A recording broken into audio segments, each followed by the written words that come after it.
Hello and welcome to Baking and Log. My name is Gunnar Larson and today I'm joined by a very special guest, Jael Johnson. You all know her. We baked together before. And today's special day because it is going to be Baking and Log's first Valentine's Day special. And today on the menu will be brownies. They will be like a more chocolatey brownie than a cake brownie. And we're also going to be making some red velvet cake, but with a twist. We're gonna make it in the microwave. So let's get started. The ingredients that you need for this, for the brownies, are going to be 6 ounces of bittersweet chocolate, 1 stick of butter. It can be salted or unsalted. Ours is going to be salted, so we're not going to add any extra salt. Then we need 1.5 cup of sugar, 3 eggs, a 1/4 cup of unsweetened cocoa powder, and 1/2 cup plus 2 tablespoons of flour. Now that we have our ingredients, let's get started. Alright, so the first step to these brownies is going to be melting in the butter and the chocolate together. We're just going to put them together and we're going to put them in the microwave, and we're going to go 30 seconds in the microwave, take it out, stir it a little bit with a spoon or a spatula, and then continue this process until it's completely melted. So add this. Take it over the microwave. Okay, so now that our chocolate and our butter is mixed together, we're going to start combining that with our sugar. Very healthy. Yeah. So can I pour it in? Yep, go ahead and just pour it in. All of it? Yep, all of it. And then you use a spatula to scrape the sides. That looks really good. Love chocolate. Nothing better than just chocolate and butter. Oh yeah. Lots of sugar too. Yep. Alright, just take a whisk, and we're going to start mixing it together. That looks really rich. You just bake it like this. I know, I beat it. And as you're mixing, just scrape the sides. Alright, so now we're going to add our eggs one at a time. We think, or our producer thinks, this might be a double yolk, so we're going to do this one first, just to see. And you continue mixing while this is going on. It was a double yolk. Twins. Can I just? Yep, just mix it together. Okay. Before adding in your second and third egg, make sure that each egg has been mixed together very well. So now that our eggs have been mixed in very well, we're going to take our cocoa powder and put that in there. Keep mixing? Yep, go ahead and keep mixing it in. Very chocolatey. Alright, so now we're going to add in our flour. If you haven't already noticed, this is not a lot of flour. Usually in brownie recipes you use a bit more flour. But today, like I said, we're going to be making like fudgy brownies. And so the brownies that people usually make are cake brownies, and that requires more flour. Since these are going to be more like chocolatey and fudgy, we're not going to use a lot of flour. I like that. But we're going to just put this in, and with a spatula, we're going to fold the flour in.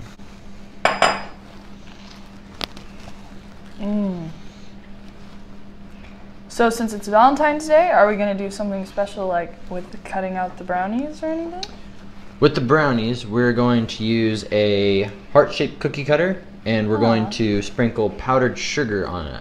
We're going to have square brownies, but we're going to have a powdered sugar heart on the brownies.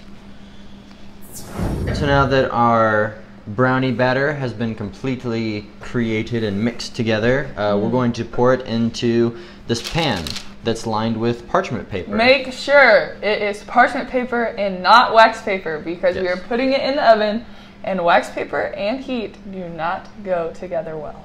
Yeah, we do not. That will wax paper will fuse with the brownie and could be toxic and bad. So we don't want that.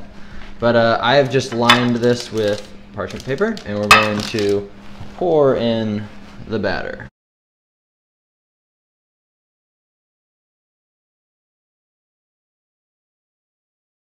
And spread it out evenly.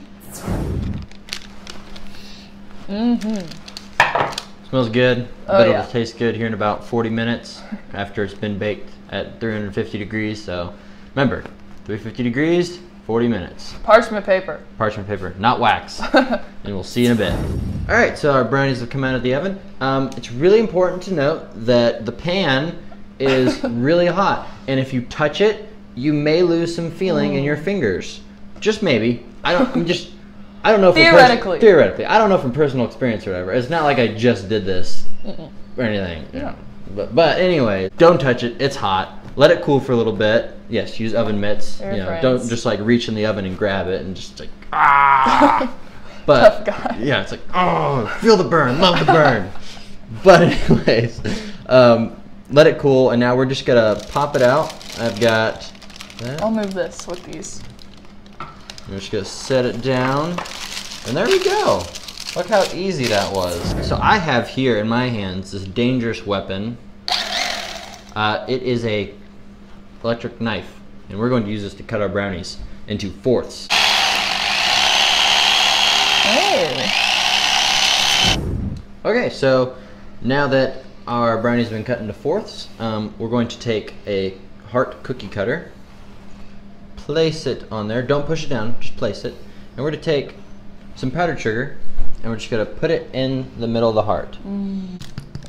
Ah.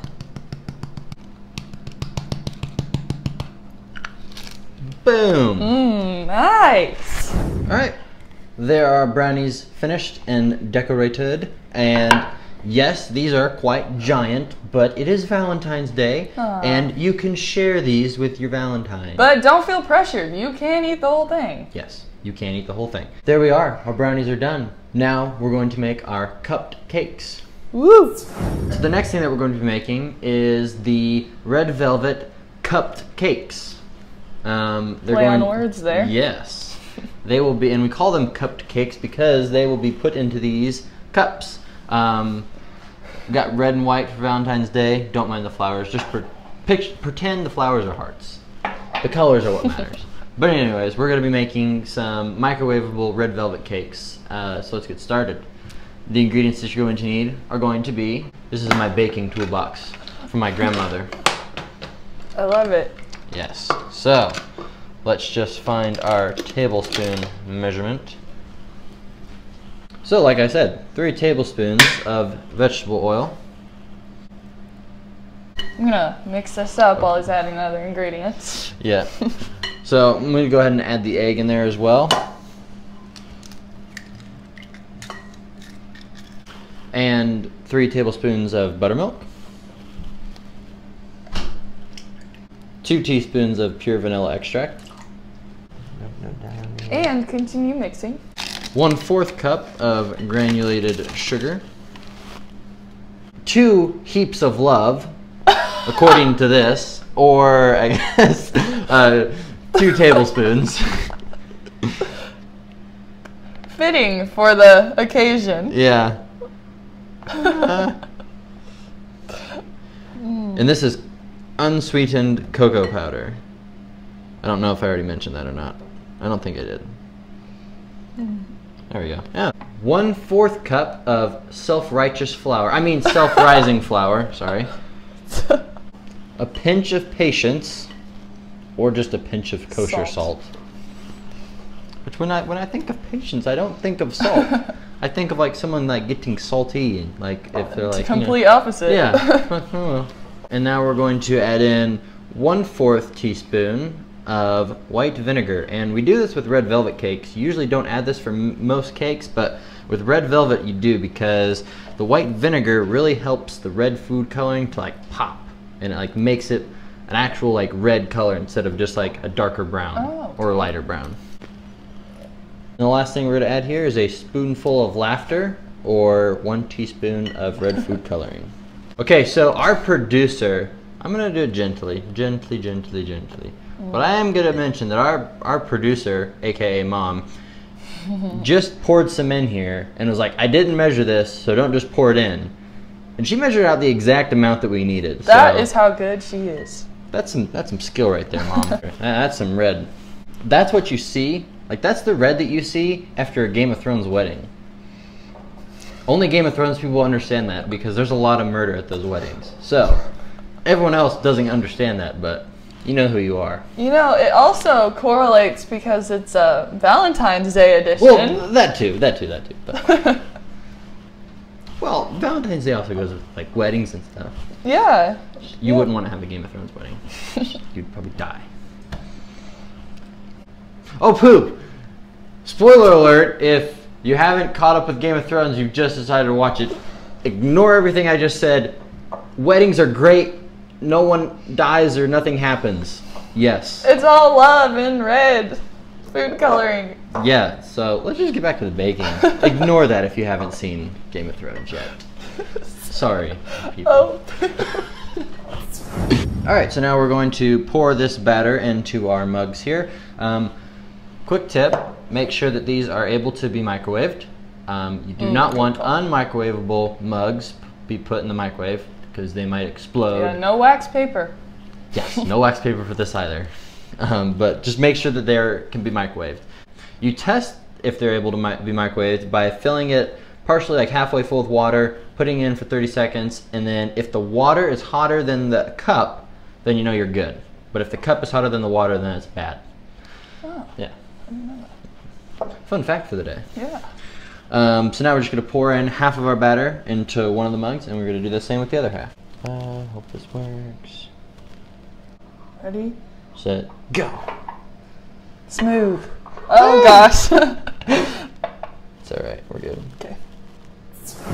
Alright, so now that we have the batter poured in there, it should only be like, well, with our mugs it's halfway full, but depending on how big or wide or tall your mugs are, it could be different. But just make sure that it's as close to half and half as you can. Yep. And then we're going to put these in the microwave for 1.5 to 2.5 minutes, or until it is risen and firm. So we'll get back to you in 1.5 to 2.5 minutes.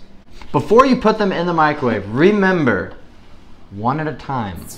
All right, so each one took about 2 minutes. It's pretty firm. Didn't rise completely to the top, but that's all right. So now we're going to decorate them. Yay! Yes, decoration. We're going to use frosting.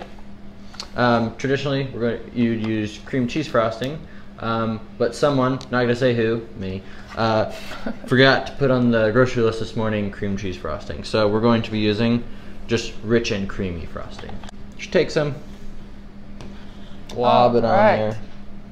All right, so now once your cakes are frosted, we're going to put a strawberry rose, courtesy of our producer, on the top. Beautiful. Don't eat the green part. It is just for decoration. Just letting you all know that. It is edible, but not enjoyable. And then we're going to add some chocolate shavings. I'm using this candy bar, courtesy of Hallie Martin. Thank you very much, Hallie. And a cheese grater, courtesy of the knife drawer in our kitchen. Thank you. Just gonna go back and forth, and then dump it on there. So. Wow. And there we have it. Beautiful. Cheers. Well, that's it today, guys. Thanks for joining me. I had a lot of fun. I had a lot of fun too. It's always great having friends on here.